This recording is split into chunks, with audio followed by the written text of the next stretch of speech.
There she is. Hello, everyone. Welcome. Hi, how are you? Good, and I'm glad to see we have so many people joining us today. My name is Lisa Bozinovich, and I'm the Executive Director of the Oregon Bioscience Association. I'm excited to host today's panel discussion in celebration of National Apprenticeship Week, and we will make this recording available after the fact. So just you can reach out if you want to share this with someone in your network after today. Today, we'll be talking about how apprenticeships can help companies prepare for the future by building skilled workers, filling job gaps, and creating a more diverse workplaces. And we'll also have an opportunity to hear directly from a couple apprentices who are currently in their on-the-job training. This past summer, Oregon Bio launched the Access Bio Biomanufacturing Apprenticeship Program to connect historically underrepresented individuals with living wage bioscience jobs across Oregon. Our program is funded by a Higher Education Coordinating Committee, or HEC, Future Ready Oregon grant, which is part of a $200 million workforce development initiative. Future Ready supports and has been supporting programs like ours while convening statewide consortia in healthcare, technology, and manufacturing to address industry-specific workforce needs. The goal is to equip individuals with the skills and education needed for fulfilling careers and to foster a more diverse workforce across Oregon's key industries. So far through our program, we've placed 6 apprentices with 2 employers with incredibly positive feedback. These apprentices are gaining hands-on experience, mastering critical skills, and growing their confidence as they contribute to the bioscience industry. Today, we'll hear directly from 3 of our partners and 2 of our apprentices about how this program is making and really how it's impacting critical skills and growing their confidence as they contribute to the bioscience industry. With that, I'm going to let our panelists introduce themselves as we jump into the questions. So if I could just ask my panelists, when you're ready to answer the first question, to first do an introduction of yourself. And we'll start with question 1, which is, when did your company first engage with apprenticeships, and what led you to view apprenticeship as a workforce development tool? Jen Klotz, would you like to take that one? Sure, I'll go first. Hi, everyone. My name is Jen Klotz. I'm the Senior Community Relations and External Comms Lead for Genentech here in Oregon, and have been at Genentech for almost 16 years. The first time we made this kind of thought process that we need additional pipeline streams, right, other than just maybe a 4-year college or recruiting people from other places, was probably in 2015, 2016. And we actually started a non-official, like not state registered, what we called an apprenticeship program, because it was definitely different than our internships. And it was a partnership with Portland Community College, with PCC Rock Creek, and they have a bioscience program. And so students graduating from that program were then eligible to be interviewed. We kind of guaranteed that they would get an interview. And that first year that we did it, we hired a cohort of 5. And it was a 2-year program. And we worked with our human resources and our legal department to actually create an apprentice type salary band that was, great for them for working livable wages. Really, that allowed us to do the direct hands-on training right after their education, right after the 2 years for some of them. At Portland Community College. And they got to then put that practice in information that they learned over the past few years. It was also, for us, it was a really well-represented pool of candidates because a community college generally has a more diverse population than maybe a traditional 4-year school. So for that reason as well, it was a really great idea for us.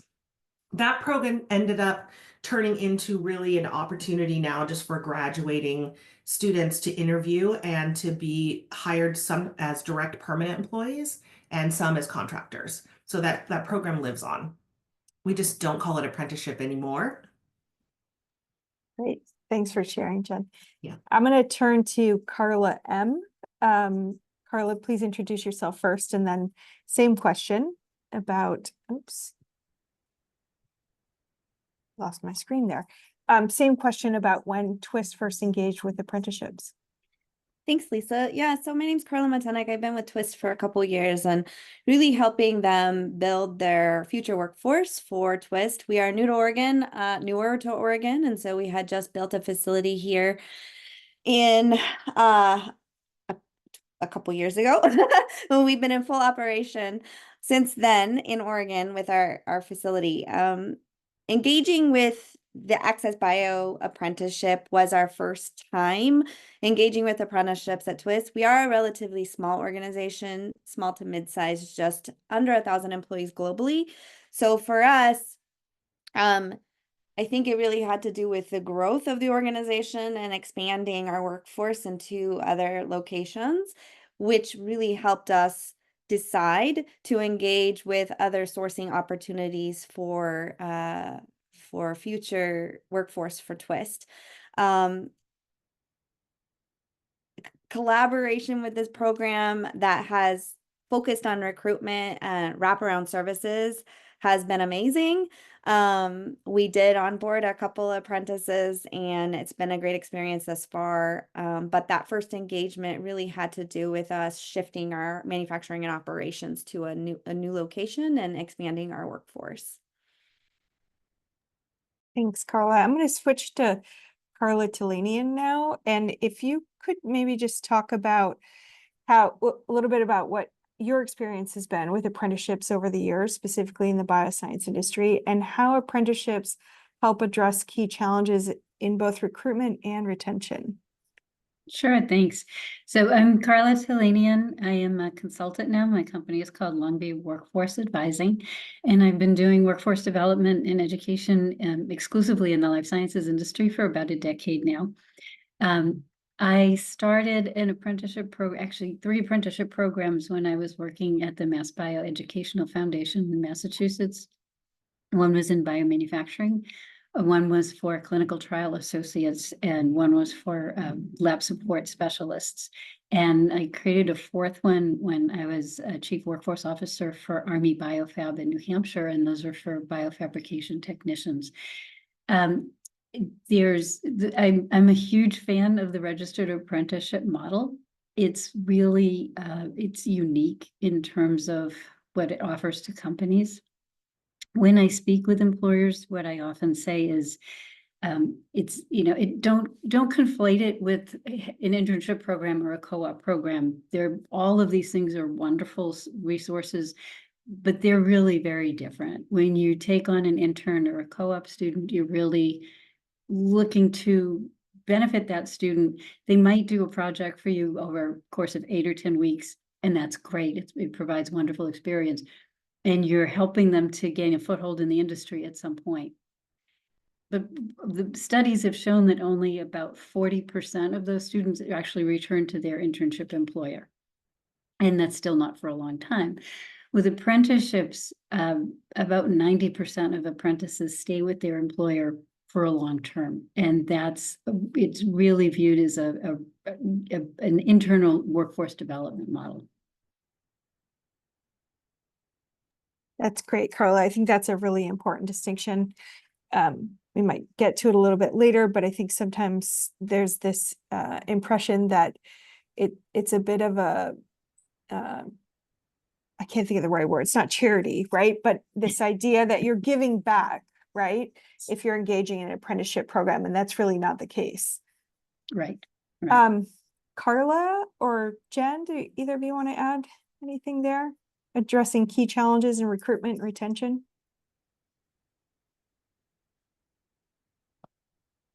I think Carly did a great job sort of summarizing all of that. So I guess the next question really would be, what impact have apprenticeship programs had on improving accessibility for diverse candidates in bioscience? And how does this particular apprenticeship program fit into your company's DEI strategy? I'm happy to go here. I would say it's kind of 2 questions. What impact have the programs had? Well, we've just started the program with Access Bio, but we have 4 apprentices. that are working with us now with great, very positive feedback from their supervisors and their coaches. I mentioned a little bit before, like focusing on community colleges or other resources. And that was not a technical apprenticeship, register with the state, but we looked at it in the same way for that reason. Our company has very specific time-bound commitments around transforming society, fostering belonging, and things from our Chief Diversity Office. Apprenticeships help create accessible career pathways for underrepresented and underserved talent. And so there's a variety of things that I think of from this particular thing. One is broadening access, right? And removing barriers. Having apprentices is a way to recruit individuals that are from diverse backgrounds that may not have a formal education, either by choice or by access or traditional experience, but they have the potential to thrive. And they just need the right training and the right support. And so this makes career opportunities available to people who are facing socioeconomic and systemic barriers. I think another thing is, we talked about this a little bit before, but enhancing economic mobility, right? Because a lot of times people can't afford an unpaid internship or something or traditional school to really enhance their skills. And this is giving them a living wage while learning a skill. And so it's really creating equity in spaces where there often isn't. And that's something in our industry in particular that I think goes a long way. If I can add to a little bit to what Jen said, in terms of, most companies will offer tuition reimbursement. And that's a wonderful thing, but especially if you're dealing in a manufacturing situation, the shifts are often just completely incompatible with the ability to go to your local community college or university and take a class, especially when you get into laboratory classes. With an apprenticeship model, because the employer and the educational provider and the intermediaries are working together to streamline the schedule, the apprentices are able to get all of the necessary foundational education as well as the hands-on skills either prior to or during their apprenticeship, and everything is worked out ahead of time. So they're able to access that education in a way that makes it just accessible. Yeah, I think I'd like to highlight one more thing. And I think one of those is that building the workforce and ecosystem for the life science space, biotechnology in general, is a long game, and it requires multiple facets of development with various organizations, whether that be at the educational institutions, early college, as well as building out these apprenticeship programs for longer term programmatic filling of meeting the demands of industry's growth and our ability to work in a very fast-paced environment and continuing to excel and build at these jobs. We need to have a variety of individuals at varying levels be able to come into an organization, hit the ground running, as well as have those wraparound supports, which these apprenticeship programs have, to help facilitate the success of those individuals within the organizations. So I think that the related technical instruction that these apprentices have access to, the wraparound supports in terms of helping them with any odds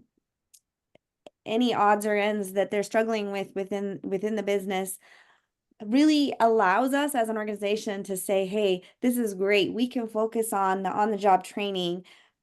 These individuals are getting this outside source of information, this related technical instruction related to our industry. So the foundational knowledge, and then we can focus on building them up within our own organizations. That's great. Thanks, Carla. Yeah, I was going to just add one more thing in terms of the DE&I strategy.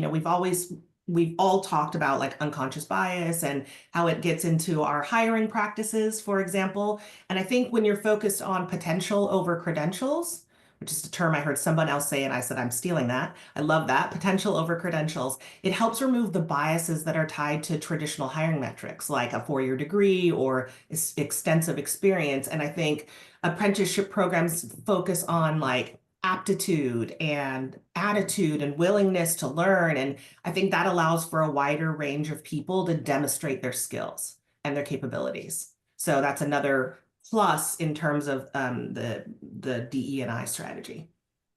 Yeah.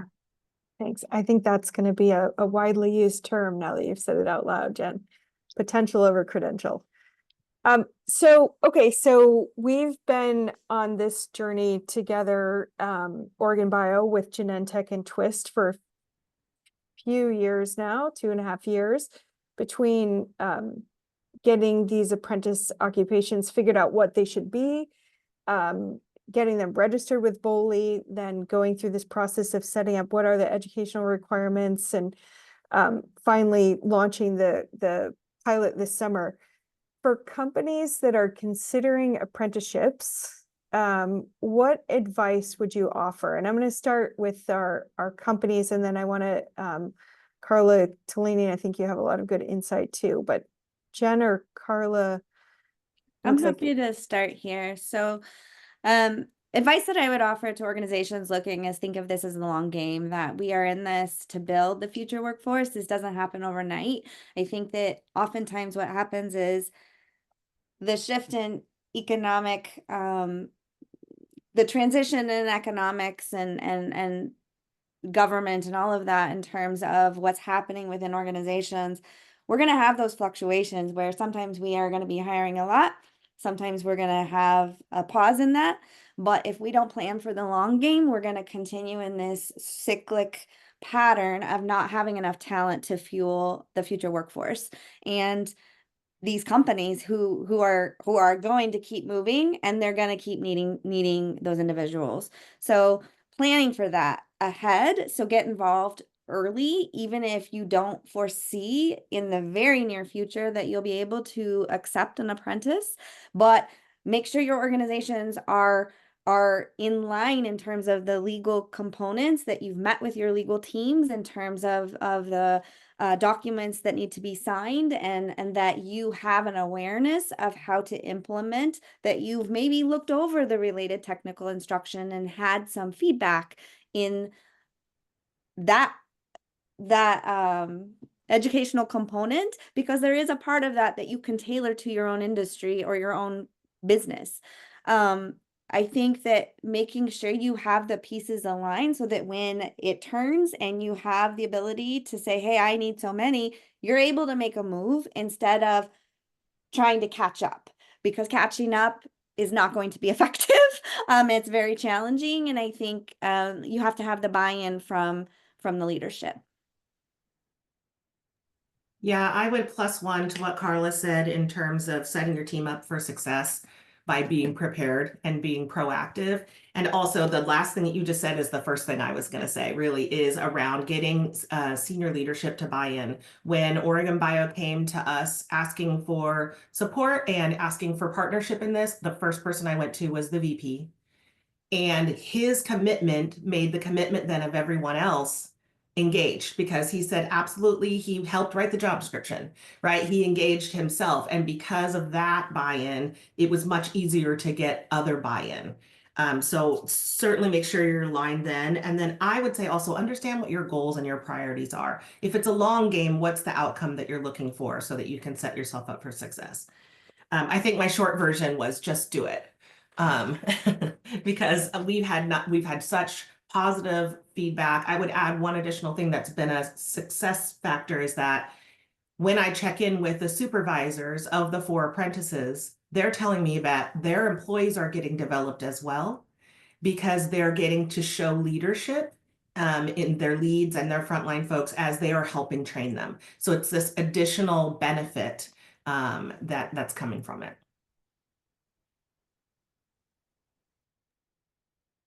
Thanks. Carla, would you like to add from your experience? Yes, yeah, I absolutely love what Carla and Jen just said and agree with that. I'd also just add, buy-in is important across the company. You always need an executive level person to champion it, but it's important to bring in the supervisors and the managers who are actually going to be managing the apprentices and make sure that they understand why the company is doing this and the value that it's going to bring.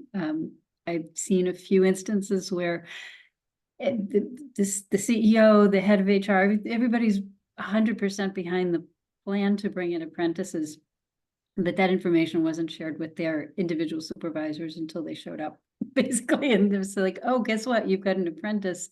And now you need to spend 20% of your time or whatever, training this person. And needless to say that it didn't necessarily go very well. But so to bring everybody in ahead of time and get their buy-in is really critical. I also wanted to add that it's true. It takes a long time to get all the paperwork signed, to get it through legal, to get all of the ducks in a row, or all the cats herded, or however you want to put it. And because of that, there's a wonderful initiative that's happening right now that will start taking shape in early 2025. And that is a plan to create national standards for various life sciences apprenticeship pathways. And that I'm involved in that, but it's being spearheaded by an organization called Apprenti. Apprenti is a federal Department of Labor funded organization that has been creating high-tech apprenticeship programs for almost 10 years. They have thousands of apprentices doing things like cybersecurity, network administrators, things like that. They have the institutional capacity to herd all the cats and to bring in local, regional educational providers, government agencies, and to work with employers. So this is something that's super, super exciting. If anybody who's listening wants to learn more, you can connect with me or connect through Oregon Bio, and we can make sure that you are kept in the loop on that. Yeah, thanks for bringing that up, Carla. You know, I think when you get into this process, if you don't have, if there isn't a national standard and you're trying to figure this out, you don't know what you don't know, and it's a very daunting process and a pretty heavy lift. We were fortunate that we knew Carla and we knew of the Mass Bioed program, and so we leaned on her quite a bit during the process. But I'm in full support of the work that Apprenti's doing and getting those national standards in place. Because I think bioscience is not an area where you traditionally think about apprenticeships. And so we're kind of forging new frontiers here. And so the more we can do to set up that system to make it easier for people to onboard these programs, the better and the more successful it's going to be. Mm-hmm. So we didn't practice this question, but I'm curious if anyone has any good tips, any of our panelists have any good tips on how to build consensus among stakeholders within your organization. So Carla Talanian, you mentioned that at one point that you had the executives on board, and then by the time that it was ready to launch, that's when the supervisor was hearing about it and didn't go over very well, right? But if you're doing that along the way, there's still a bit of a resistance, I would think, inside the company, right? And so how are you getting around that? Have you found ways? Jen, you mentioned something interesting where they're finding that it's an actual professional development opportunity for the supervisors, right? So that's one thing that you can point out. Are there any other tips that any of you have? We can't leave it blank because all of our companies are going to run away now. That's how we approached it as well, with that internal leadership development. And so it was giving other individuals that maybe needed some more growth in that area in terms of leadership, the opportunity to develop some of those skills on a little bit of a smaller scale, right? And I think that's one piece that we really have championed at Twist in terms of this program, but also just the ability, you know, to retain individuals who are vested in the organization. And so that's a huge piece. In manufacturing, often there's turnover in manufacturing due to the shift schedules, the roles, and things like that. And I think that building these individuals and giving them the opportunity to grow within the organization with those wraparound support services, while also gaining that educational aspect. I I think that the challenge of that trickle down, it became apparent to our supervisors. So once we had the buy-in from leadership that we need to do this. And so how are we going to make it work? So now we're going to do it. Let's focus on putting the program together and piecing all of the necessary components together to make it successful. Yeah. Yeah, and I would say that Carla's telling you a lot of the whys, which is really important. And I think the how is just as important. And I think that's around like identifying the different needs of the different stakeholders, right? With making sure you've got clear communication and that you're building trust and all the things that you do. But frontline leaders have different needs than a senior director in this scenario. And so the fact that communication in the example that you gave, Carla, with Kay, in your example, that was the fact that the supervisor or whoever was going to be the training lead didn't know till they showed up, like that they have different needs, right? And so I think that communication is such a big part of the success in getting stakeholders to all be aligned to understand the purpose. Mhm. Yeah. Perfect. Thank you. So I'm excited about this next part of the webinar here. We're going to first thank our panelists for sharing all these insights and experiences. And we do have a Q&A function enabled with the Zoom. So if anybody in the audience today has a question they want to ask, feel free to use that Q&A area, and then we'll get your questions answered. But before we transition to that, we're going to meet two of our apprentices from the program pilots. We have Mark Gonzalez Martin and Ashton Knudsen. Mark and Ashton will introduce themselves and share either a highlight or a surprising aspect of their apprenticeship experience. And it's kind of fun that they first got to hear kind of all the behind the scenes from the employers that they're working with here in getting this program set up. So let's see how technology is working. There we go. There's Mark. And Ashton, thanks both of you for joining us today. Ashton, I see you've got your volume on. Do you want to go first and introduce yourself and share a little bit about your experience? Sure, I absolutely can. Can you hear me okay? Yes, thank you. Awesome. My name is Ashton Knudsen. I'm with Genentech for my apprenticeship, and I was told to share a highlight about my experience so far. I think I love my team here. I love everybody who works here. They're all amazing.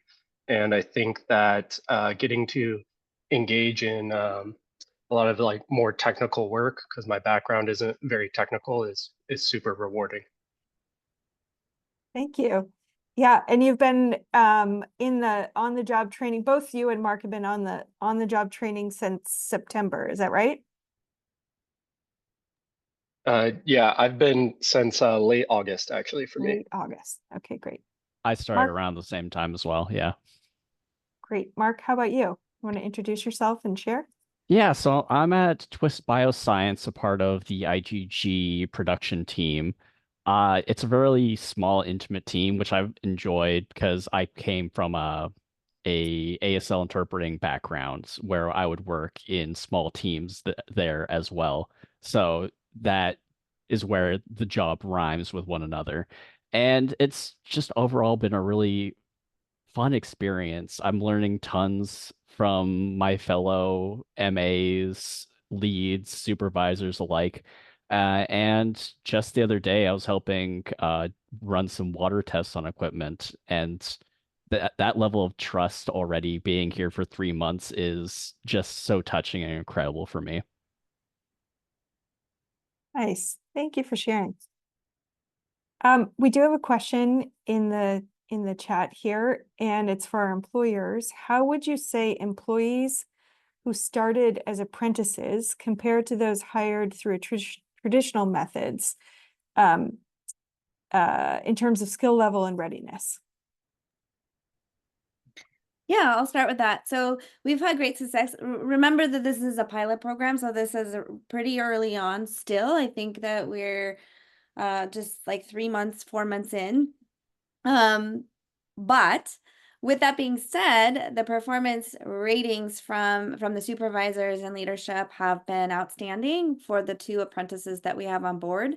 In terms of error rate, they're not making any more significant errors than any person hired. They're doing very well with that additional educational component and the wraparound services.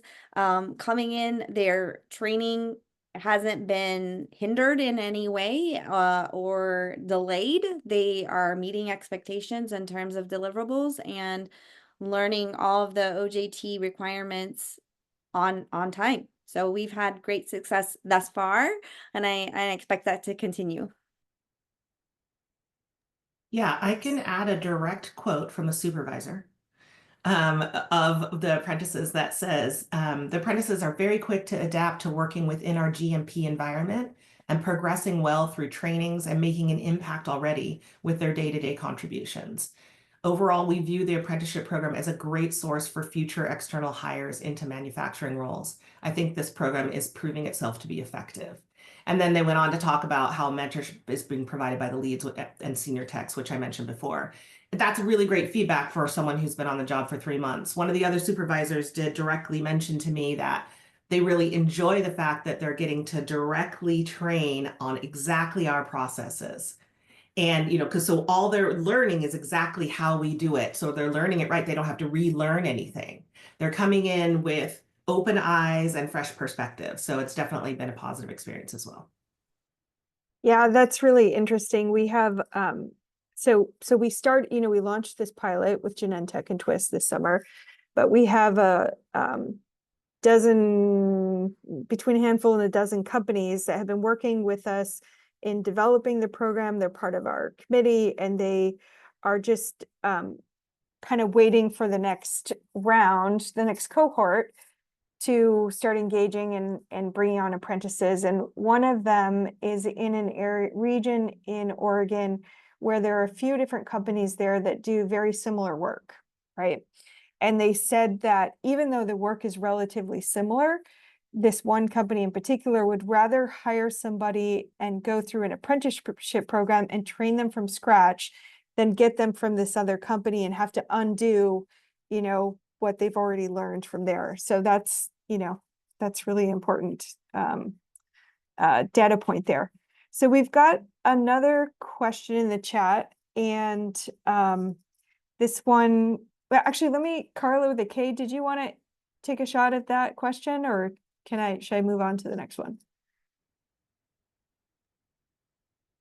I think the employers' answers are much more important, but I would like to add, there's definitely youth apprenticeship programs that are geared towards youth or people like between 18 and 24, but nationally and in the programs that I've personally been involved with, the average age is 32. And a typical sort of like a hypothetical apprentice would be somebody who maybe wanted to go to college but couldn't afford it, or had, elder care or child care or something that kept them from doing that. And they're working in a restaurant kitchen for 8 years. And, they're learning how to keep things clean and sterile and following a recipe and working as a team and getting product out on time consistently. They have all these transferable skills, and what they bring is, a real desire to get to that next level of their career, but they're also really, they're able to contribute in a lot of ways right from the start. They do need to obviously learn the company's methods, but it's not like you're dealing with a completely blank slate. These people generally tend to bring a lot to the table. Thanks, Carla.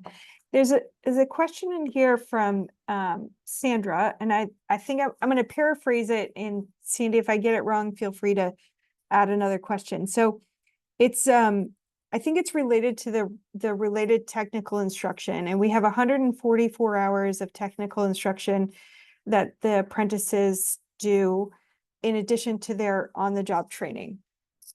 And we partner with Portland Community College for part of that training. We've got other training partners that we partner with in North Carolina and other areas, and we do some of it in-house. The question is really, how does the company manage to accommodate apprentices, the different schedules, I think, of the related technical instruction? So it is, in terms of our program, we front loaded a lot of that related technical instruction, which I think did a couple of things. One was it just gave folks a real jump start into the program. So I see Mark kind of nodding his head there. Maybe he agrees. Then the other piece was that we worked with the employers for the pieces of the related technical instruction that happen during that on-the-job training while the apprentice is still in the program. We tried to be somewhat flexible and coordinate with schedules. Maybe get more complicated as we bring more employers on, since this is a multi-employer plan, but for now it's working out pretty well. So hopefully, Sandy, that answers your question. Is there Carla with a K? I think in your program, you front loaded all of your related technical instruction, if I remember right. So Yes. would not have been an issue. No, and that was just the way, that in the year or so of planning, that was the preference of the employers that we were talking to, that they wanted all of that to be taken care of ahead of time. So when they went on the job, it would be purely their 40-hour work week. And of course, a lot of training happens during that 40 hours, but that was within the company. Great. We've got it's more of a note in the chat that this is a very beneficial webinar. So thank you, panelists, because this organization is looking at participating in the next cohort. So, and that's exactly what we hoped for. It's important to hear from your peer companies how this is actually working in practice, right? And what it's really like to dive into something like this.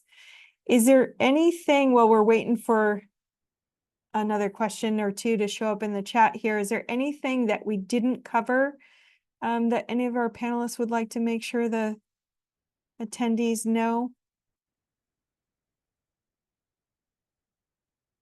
We might have done such a great job already that we can let folks have a little bit of time back today.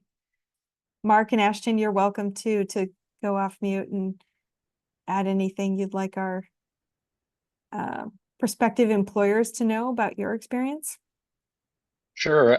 If you don't mind if I add, I actually come from that exact situation that Carla mentioned. It's in restaurant and bar for almost 20 years, actually, working in kitchens, behind bar tops. Since I was 11 years old, I think I got a job washing dishes. So I did that whole thing for a really long time. And this has created a really good opportunity for me at my age range, which is exactly what she was talking about. I'm 27 this year. I have a 2-year-old son, and I have another one on the way.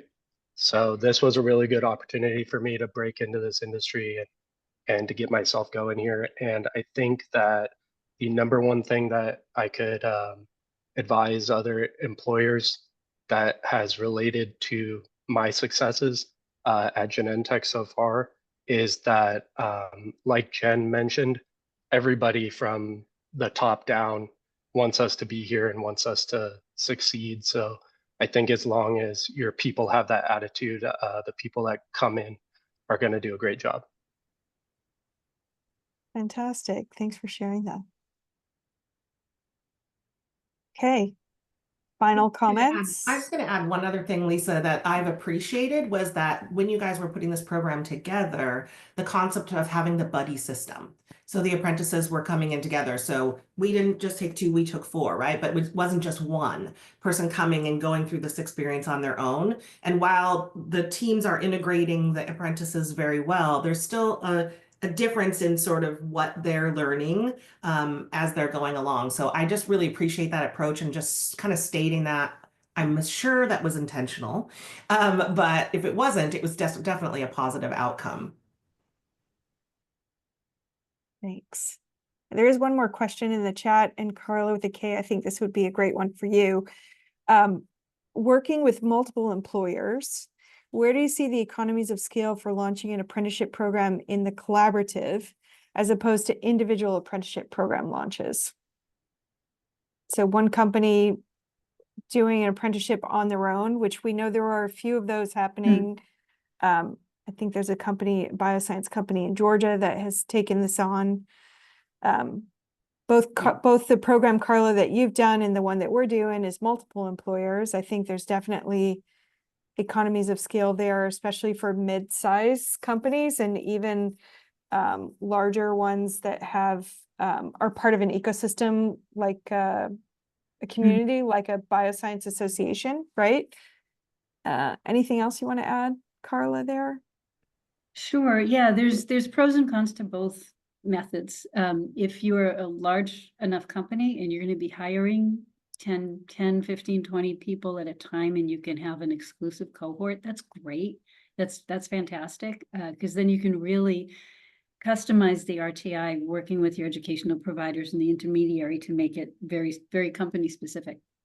But in situations where there might be 4 or 5 or 6 or 8 companies who are all hiring for the same basic career or basic occupation, that's when the intermediaries really come through and try to mold the RTI so that it's applicable to all of the companies equally and fairly, but still providing enough of the enough of the specifics that can be applied. Like, I think one of the either Jen or Carla with the C said you can't really train someone if you're working for Pfizer or Genentech, whatever. Nobody can train them on their systems. Only that company can do that training internally. But that's not exclusive to the RTI that's provided through the apprenticeship. It's complementary. Did that answer the question? Yes, Okay. that was great. There is another question about what is the process for apprentices? How do they hear about the program? How do they apply? When do they do their related technical instruction? I can cover some of that. So we, well, I guess Ashton and Mark, maybe you can just let us know how you heard about it. But in terms of how we get the word out, we have a number of different community partners that we work with. Partners in Diversity is one of them. We work with the workforce development boards in the different regions. Latino Network. There's a handful of Warm Springs. There's a handful of community-based organizations in our different regions. And sorry, I'm not naming all of them, just the ones that are coming to mind, but we leverage the relationships they have with the people in their networks to get the word out. And then in terms of application, we have a process that people go through for that. And it starts out as an online process, but then we have a whole screening that we do as Oregon Bio, as sort of the administrators of the program, before we narrow it down to some candidates, then like a smaller pool of candidates that go to the employers. And most of the related technical instruction, like the instruction that Portland Community College provides and our other providers, happens at the front end. We may have already answered that, Sandy, before you put that in there. Mark and Ashton, I'm curious how you heard about the program. Do you remember? Yeah, actually, because at the employment office, they told me exactly not to do this. I was browsing on Indeed and I saw the advertisement for this apprenticeship program. I was like, this sounds a little too good to be true, but why not give it a shot, you know? And I've always wanted to work in biology, so I was willing to give it more grace than what I would give a normal Indeed ad to do. Um, but yeah, it was all about taking that shot. And then once I started the application process, it was exactly what Lisa said. There was a screening process. You fill out a form online. They ask you a bunch of questions, make sure that you're a fit candidate for the apprenticeship program, and then they'll reach back out to you to see if you get in.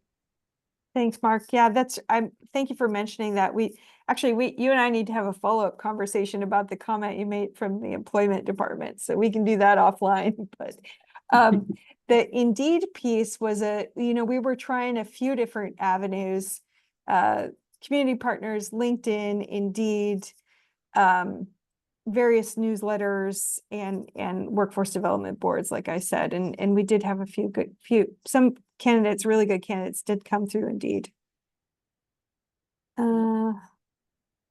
Let's see. Have you ever considered working with school districts to develop a pre-apprenticeship program? And there's a contact from somebody in Wilsonville. So Laura, we'll reach out to you and see what you're thinking. We've had our hands full just getting this off of the ground. I said maybe I didn't mention this, but we got 2 occupations registered. We've just launched the first cohort with one of those 2 occupations, but it's never too early to thinking about next steps. And Carla with a K, did you guys end up doing pre-apprenticeships in Massachusetts? I know it was on your target list at one point. Yes, they have a pre-apprenticeship program now that prepares people for either the biomanufacturing registered apprenticeship or the lab support registered apprenticeship. Great. But yeah, pre-apprenticeships are absolutely a wonderful idea to be able to spread out the RTI, which can be pretty overwhelming depending on how the program is structured. To spread that out and get a lot of the foundational skills into a pre-apprenticeship program is a good idea. Great. All right. And KO, I see your note in the chat. I'll make sure to pass that on to Jen. I'm not sure if our panelists can see the Q&A, but we'll make that connection for you. Any final words from our panelists? All right. I would just echo what Jen Klotz said about just do it. I think that investing now in the future workforce is extremely important. Creating this wonderful opportunity for individuals who may not have had access to these types of roles, and enabling our organizations to continue to grow and move forward. It is a long game, and I think that we need to be in it for the long game to continue to build programs, not just build programs, cut programs, we need to build a solid foundation, and that starts kind of in this type of environment. We have the support with our trade industry association, and I think that as a collective, we can do great things. Thanks, Carla. Thanks, everyone, both to our panelists and our participants and our apprentices. We really appreciate your time. If you have any questions, you can reach us. I think we put it in the chat, apprenticeships@oregonbio.org. Be happy to chat with you. Take care, everyone. Bye-bye.